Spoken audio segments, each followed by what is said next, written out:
Big Trouble in Little China is a product of its time. Action 80s stars, tropes, check. Damsels in distress that barely get any dialogue, and one of them sleeps throughout most of the movie, check. A bunch of Asian stereotypes that, a little bit offensive. Offensive in most movies, but a little offensive, check. But I think John Carpenter was able to do something special here that I really appreciated amongst all the chaos and parody that was going on with this film. So I'm going to break down the good and break down the bad of this Throwback Thursday review of Big Trouble in China. Let's start off with the good. Russell plays hard-boiled truck driver Jack Burton, who gets caught in a bizarre conflict within and underneath San Francisco Chinatown. An ancient Chinese prince and Chinatown crime lord has kidnapped a beautiful green-eyed woman who is the fiancee of Jack's best friend. Jack must help his friend rescue the girl before the evil Lo Pan uses her to break the ancient curse that keeps him a fleshless and immortal spirit. What they did with Kurt Russell's Jack Burton and Dennis Don's Wang Chi, their chemistry together and their dynamic was the most interesting part for the movie for me, because this movie feels kind of like a parody on all the action movies that took advantage of mythicism and Asian culture and 80s styles action films, where usually you'll have like that cool 80s action star that's white and says the cool lines and always confident and gets the girls.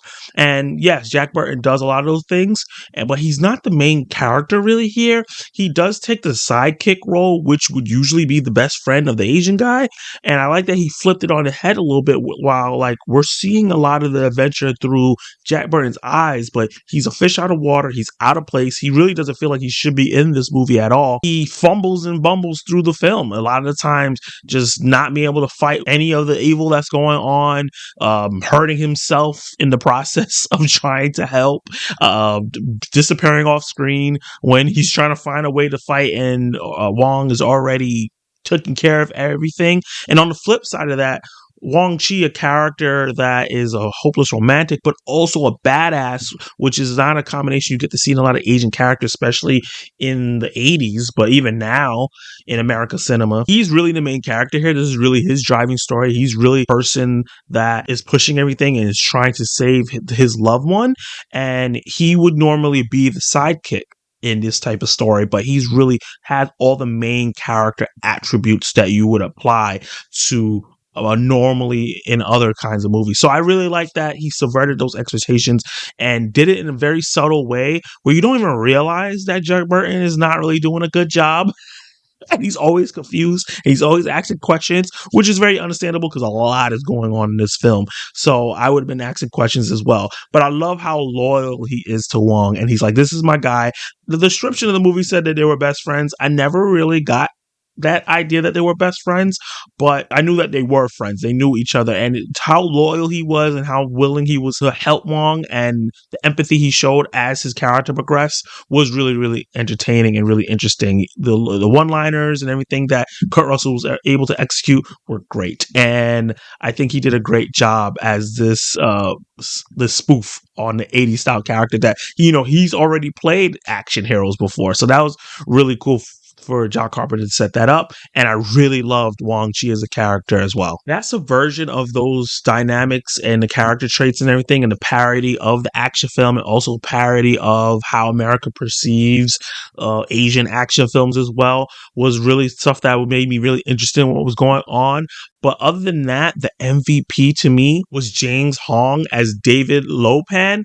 Oh my God, one of my favorite antagonists I've probably seen in a long time. He was so funny throughout the film. I wish he was in the film a lot more. And he just did a great job. I love to see him in this makeup that makes him look very unnoticeable. Like I didn't realize it was him. I just heard his voice. He has a very distinct voice. And I knew like, this sounds familiar. So when I went to go look up who was in the film and see everything, I was like, oh, okay, that makes total sense. And I really, really enjoyed him. He was probably my favorite part of the film. He was so funny, but so menacing at the same time, and so absurd. He fell right perfectly into the tone of the film right away, and I really, really enjoyed his character and his interactions with everyone. And I really like the action in this film. I think that throughout the action was choreographed pretty well. It focuses mostly on martial arts. We get some gunplay, sword play, hatchet play here and there mixed in with some mythicism, and when some of the characters pop up, we get like a Raiden electric character out of nowhere for Mortal Kombat.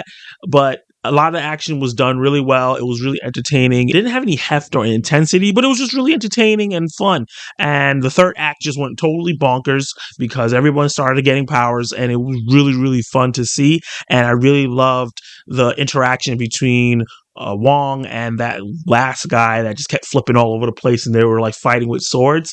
All that was really great. I really enjoyed the way Kurt Russell's character like was ready to go at the end, and then he made some rocks fall on his head. I thought that was kind of funny, and I think that they did a good job of doing the martial arts pretty well. It wasn't the best martial arts movie. It wasn't top 5, top 10, top 15, but it didn't have to be. It was solid enough. And while I'll say that maybe not everything in this movie works for me in terms of the plot and the structure and the comedy and everything like that, I always have to say I love when a director just goes for it, goes balls to the walls, into the absurdity, and really goes for the most that he can in the film and not hold back. This movie is super absurd. It has so much plot in it, so much lore, so much story, so many twists and turns in terms of the what's going on and who's here, and like some of it gets a little muddied and confusing. But the fact that they did a movie for an hour and 48 minutes and had so much in it, I can appreciate that, and it kept me engaged throughout the runtime because I just wanted to know what was going on. So I really appreciate John Carpenter's directing style. Now, he directed the film itself. He did a lot of different directing styles in terms of the action and just the adventure itself. And I think the practical effect use was really good. The CGI was really good. And I really liked the filmmaking aspects of this film besides the editing. And that's what I'm going to get into next. Let's get into the bad. And while, like I said, I appreciate the ambition of the film and the absurdity, I think that the way the film is constructed and the way the story is told is in a very frantic, chaotic way, and it's kind of not appealing. It's not appealing to me. I do like chaotic movies sometimes, but I just felt like things were happening with no rhyme or reason and no explanation. And I know it's a comedy, it's a bit of a parody and a spoof, but it just didn't connect to me for some reason. I was watching the film and I was expecting to like it because I've been hearing about this film for years, and my subscribers voted for this film for me to check out in an overwhelming fashion. So I was going in expecting to have a good amount of laughs and to really like the characters, and I really more appreciated what the movie represented than actually connected to it on an emotional level, because I felt like the editing was so net great, and he was just go go go. It never sat with anything for too long and never really explained stuff. Things would just start popping up, and like when they started explaining something of the mysticism side, they're like, I don't really know what's going on. It's just happening, and that's felt like it just kept happening throughout the film. And I was just like, okay, well, if you guys don't care about the plot, then I'm not going to care about the plot. That's kind of where I was at with the film in terms of connecting to his story and everything was going on. I didn't really care about what was really happening. I just wanted to see how they were going to execute stuff and see if Wang Chi was going to succeed, because I actually liked his character and really cared about his journey and him trying to get back his fiance that he was so madly in love in. And just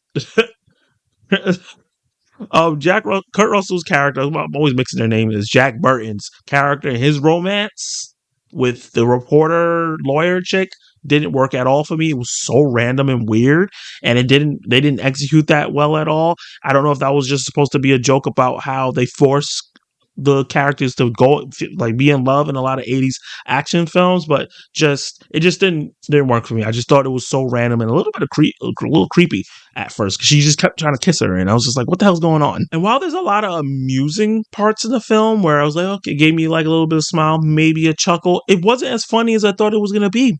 I don't know if it was because a lot of the jokes are dated, it is in the 80s, or some of the jokes just didn't land for me, or I just didn't understand them. I didn't laugh too much throughout the film. I didn't have that fun factor with it because I wasn't laughing along, and it was just really weird. I thought I would, but I just was not connecting with the comedy in the film, so it made a lot of scenes fall flat, unfortunately for me.